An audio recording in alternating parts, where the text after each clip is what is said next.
third quarter has been strong for us the last couple of games. So, no, it's just at this point in the year, you're just proud of your team keeps fighting all the way through. It's not always going to be pretty, and kids are fatigued and run down. And as coaches, we want everything to be perfect. But if you're still enthused and have that fight in them to compete, because every game at this point in the year is going to be really tough, you have to be pleased with that. So, we could talk about a lot of things in the first half. Really, I just felt like we had some good open looks for our three-point shooters. They just didn't really fall in, but we adjusted a little bit to get the ball inside there and really looked to kind of hammer it inside, and I think we got some higher percentage shots because of that. Well, sometimes it's best just not to think about it, I guess. It's kind of like the Coach Blaze, approach to things, just who knows. But it really is just a matter of us getting the ball on the inside. And I felt it was best that we really understood in the locker room where opportunities were. I think we were passing around the perimeter too much and shooting a few two rush shots. So I think that was a little bit more important. Hopefully got their mind off of missing some of those shots, and we just went right back into the flow of things. So I was just pleased that, when you go to Michaela early, she gets an and one to start the third. That usually starts her momentum going in the second half. Yeah, she follows that same pattern pretty much every game. She's just dynamite in the second half. She just ends up wearing people down. We're just trying to push to get that second half being her first half. They're a nice team. They really are. If you look at their scores, which I know you have, they've played teams really close, and we were fortunate to get that win on the road. And they've had some tough breaks at the end of games, so their record is not indicative of anything. They're a good team. I think they play as hard as anybody in the conference, and they take you out of what you want to do. So the statistical category I was most pleased with was 11 turnovers for us. That's huge growth.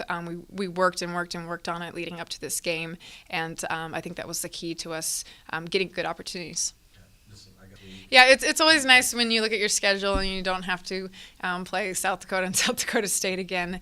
But it makes you better when you play them. They toughen you up, and they really make you honest and test you throughout the season. And this is the area we need to get better at. And it's an area or a team to strive to be in the future. So it is nice to see that. We have some tough teams, and I think Oral Roberts and IUPUI coming up and a couple of road games, but this is a huge confidence builder for us. We needed this one, and to really attack the last few games before hopefully conference play.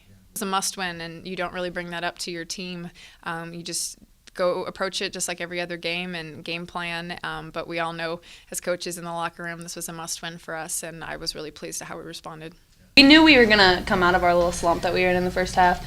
That's really unlike us to shoot that poorly, so we knew we just had to keep shooting it and it would fall. But we really wanted to focus on getting it done on the defensive end. Especially when the team is running a zone against us, we know that we got to get into the high post, and then our low post just happened to be open a lot, so that was good. And then we were able to get it out to our shooters, and they had open looks. But that's the best part about having Remy and Ellie on your team is that if they don't hit it in the first half, you know they're going to hit it in the second half. I think it was kind of unspoken. I mean, no one had to say it. We knew how bad we needed this one. Everybody on the team knew that we really just could not lose. This was a do or die, and we had to go out there and get this win and get our last part of conference season going. That's a habit we got to get out of. Yeah, I don't know, honestly. Luckily, we have great third quarters, though. Yeah, it's definitely a bummer. We all love playing in Baxter, so kind of sad to only have one more game here. We got to keep the momentum going, though, and when we're on the road, use the home teams, away teams, fans, and feed off them, I guess, and do what we can to come out with a win on the road. We knew coming in that their record didn't show near what they're capable of doing, and like you said, they've played almost every team in our conference really close. They're really tough and really scrappy, so we knew that coming in, and we were practicing for it all week. So they're a team that forces turnovers, and we were able to, I think, only have 11 turnovers this game, so that was something that we were really proud of. That was our main priority in the second half for sure, and especially at the end once we fought back and were ahead, we knew that we just needed to keep them from scoring and get the board and finish it out.